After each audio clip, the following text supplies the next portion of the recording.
welcome to my channel. My name is Nikki. Thank you for stopping by. Today we're going to be doing an abstract piece, more abstract than normal. So I won't make this intro super long. Let's just get right into it because I'm sure this is going to take a while.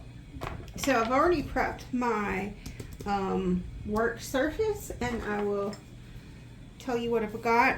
This is a flexible cutting mat, just any kind of acrylic that you can fasten your paper to will work. The paper I'm using is a watercolor paper, cold press, 140 pound. This is an 8x8 book from Master's Touch. This is Hobby Lobby brand. But I'm working on an 8x8 because I have a frame that I want to put it in, and it's an 8x8 frame. I matted it down. This is 1 inch painter's tape. So I've matted it down to a 6x6. So that's the prep work. Now the materials I'm going to be using, this is a frame that I got from Hobby Lobby from the clearance section. These are the frames that they do custom framing with. This one was damaged. Here you can see, so I don't feel so bad about using it for this technique. It was, you know, $7. So I would suggest, if you want to do this, look in those places or maybe at the thrift store, because these will get kind of banged up and color on them. So yeah, so I have this frame. You will need a container to put your ink in. This is a little cheese dip container from some restaurant. You will need some what you call these, they're for kitchen use, picker uppers. Oh, it's on the tip of my tongue. I can't remember the name of these. What are they? Tongs. Tip of my tongue. Tongs. Yeah, so I just have these ones. And then you're going to need some marbles. And I've got an assortment of sizes you can see here. I picked mine up. I picked up a bag at Walmart, and I also picked up a bag at Hobby Lobby. So, just different size marbles, nothing fancy. If you look for the marbles at Walmart, they're in the toy section. Yeah. Then you need some type of ink, and the ink I'm using is going to be based on the markers I use. So I am going to be using Copic markers. These are alcohol based markers. So I am going to use the India ink that is waterproof. If I were to be using acrylic markers, I could use a non-waterproof ink. I have this Higgins brand. I also have the non-waterproof Higgins brand calligraphy ink. But any kind of ink, just keep in mind what type of marker, colored pencil. If you use a colored pencil, you can go with either. Yeah, so that's just something to be aware of. But we're going to use the Wiggins India ink, drawing ink. The light fast rating is 1, so not amazing, but it's okay. And yeah, and then I have got a container of just plain water to put my marbles in to clean them off, and I have my little towel that I use, and that's everything I need. So to start, let's see, I'm going to take my little container and I'm just going to put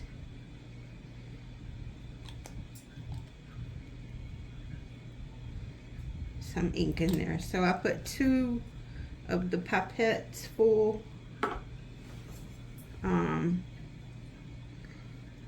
so it looks like that. You don't need a lot because the surface area of these marbles is not a lot. You just need to be able to roll them around. So I'm gonna pull out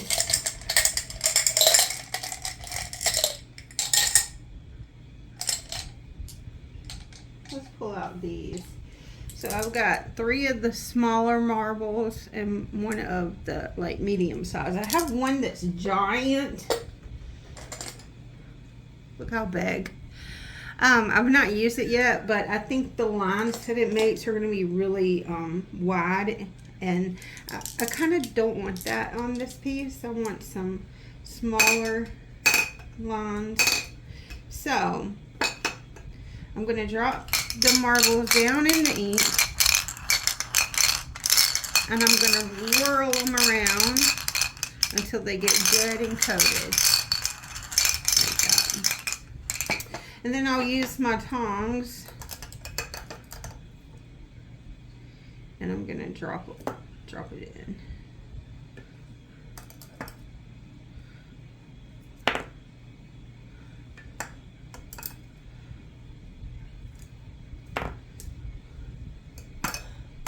You can tell my table is not level, can't you? They're all gravitating in that direction.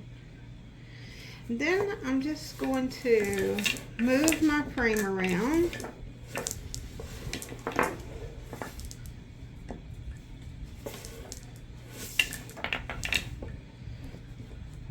And if you want, you can always grab a few more marbles.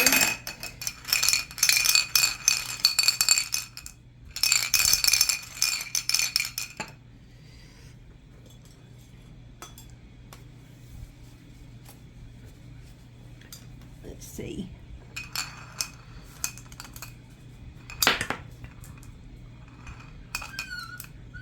What is it, baby love?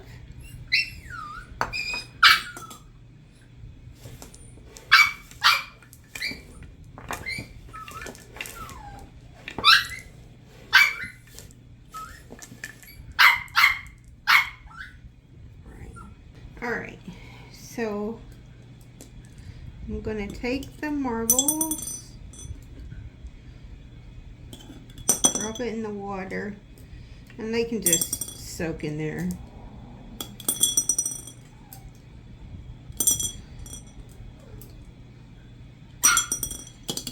Now, if you're worried about your container staining, you probably need to go, clean it out immediately. I don't care about that container staining though. That's the only thing I use it for. So now we are done with the frame. We are done with the tongs, and we're done with the marbles. So, and the ink.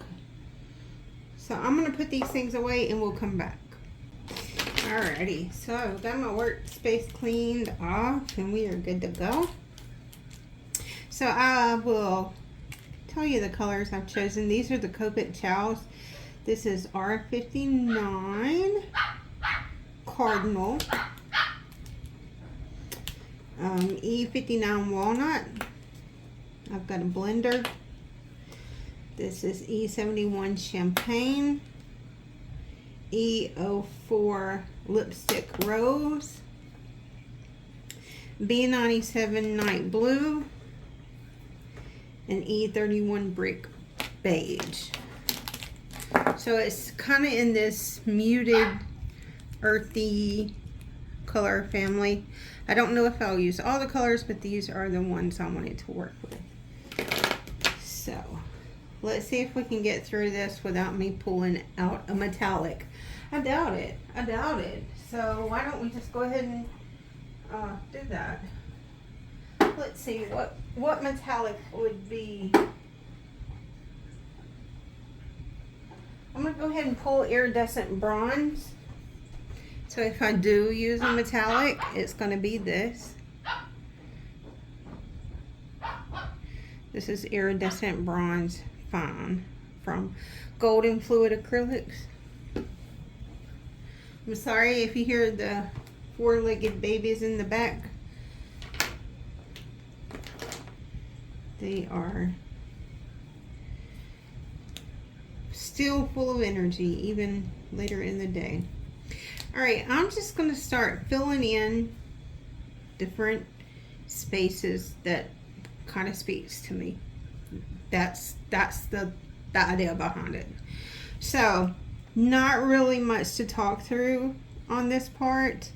I'll probably kind of speed this up because it is it's not tedious in a negative way, but tedious in a takes a long time to fill in these, and I'm not going to fill them all in. So yeah, just be strategic. Give some thought to where you're putting your colors.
else, but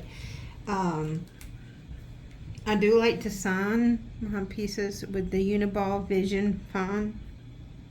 This is waterproof, fade-proof pen. That's just my preference.